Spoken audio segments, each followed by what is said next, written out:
اکثر یہ خیال آتا ہے نا کہ کچھ لوگ اپنے خیالات کو اتنی خوبصورتی سے الفاظ کا روپ کیسے دے دیتے ہیں۔ تو آج ہم تحریر کے اسی فن کو سمجھنے والے ہیں اور ایک ایسے خزانے کی بات کریں گے جو لکھنے کے سفر کو بہت بہت آسان بنا سکتا ہے۔ دیکھیے، ہم میں سے اکثر کے دل میں یہ خواہش ہوتی ہے کہ اپنے خیالات، اپنے جذبات، اپنی کہانیاں، ان سب کو بہترین الفاظ میں بیان کر سکیں۔ یہ ایک ایسا فن ہے جس پر عبور حاصل کرنے کی تمنا سبھی کرتے ہیں۔ اکثر ایسا ہوتا ہے کہ ذہن میں تو خیالات کا ایک سمندر ہوتا ہے، لیکن جب انہیں کاغذ پر اتارنے لگتے ہیں تو صحیح الفاظ ہی نہیں ملتے۔ یہ ایک بہت ہی عام احساس ہے جس کا سامنا تقریباً ہر لکھنے والے کو کرنا پڑتا ہے۔ لیکن سوال یہ ہے کہ اس مسئلے کا حل کیا ہے؟ خوش قسمتی سے ایک ایسی جامع گائیڈ موجود ہے جو اس سفر میں قدم قدم پر ہماری رہنمائی کر سکتی ہے۔ اور وہ گائیڈ ہے تحریر کیسے سیکھیں۔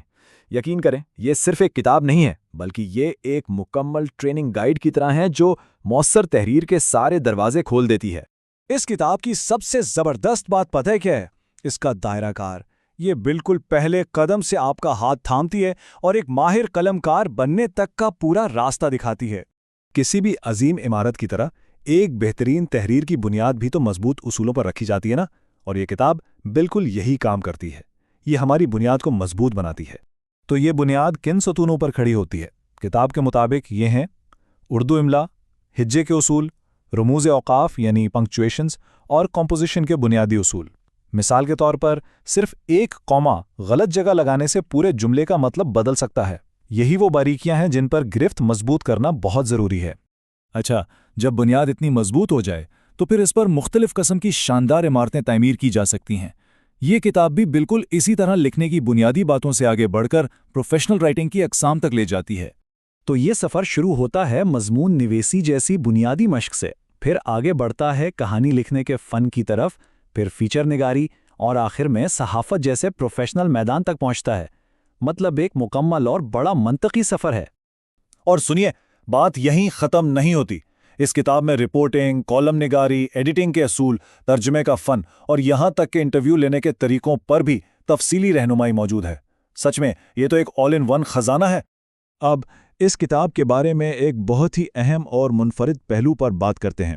یہ اس کے پبلشر کی طرف سے مقرر کی گئی کچھ خاص شرائط ہیں۔ پبلشر نے کتاب میں تنبیہ کے عنوان سے ایک خاص نوٹ شامل کیا ہے۔ یہ نوٹ اس کتاب کو استعمال کرنے کے پیچھے جو نیت اور مقصد ہے اسے بالکل واضح کر دیتا ہے۔ تو یہاں اہم نقطہ یہ ہے کہ پبلشر نے صاف صاف کہہ دیا ہے کہ یہ کتاب تجارتی مقاصد کے لیے نہیں ہے، یہ علم کو پھیلانے کے ایک مشن کا حصہ ہے، نہ کہ منافع کمانے کا ذریعہ۔ اس کا سیدھا سا مطلب یہ ہے کہ یہ انمول وسیلہ ہر اس شخص کے لیے بالکل مفت دستیاب ہے جو سیکھنا چاہتا ہے۔ شرط صرف اتنی ہے کہ اسے تعلیمی اور دعوتی کاموں کے لیے ہی استعمال کیا جائے۔ یہ علم دوستی کی ایک بہترین مثال ہے۔ تو اس ساری معلومات کے بعد اب سوال یہ پیدا ہوتا ہے کہ اس علم سے کیا حاصل کیا جا سکتا ہے؟ بات گھوم پھر کر ان تمام لوگوں کی طرف آتی ہے جو لکھنے کا شوق رکھتے ہیں۔ دیکھیے، یہ کتاب تو ایک رہنما ہے، ایک استاد ہے، لیکن آخر میں قلم تو ہمارے اپنے ہاتھ میں ہے۔ تو سوچنے کی بات یہ ہے کہ اس رہنمائی کی روشنی میں اپنے قلم سے کون سی نئی دنیا تخلیق کی جائے گی۔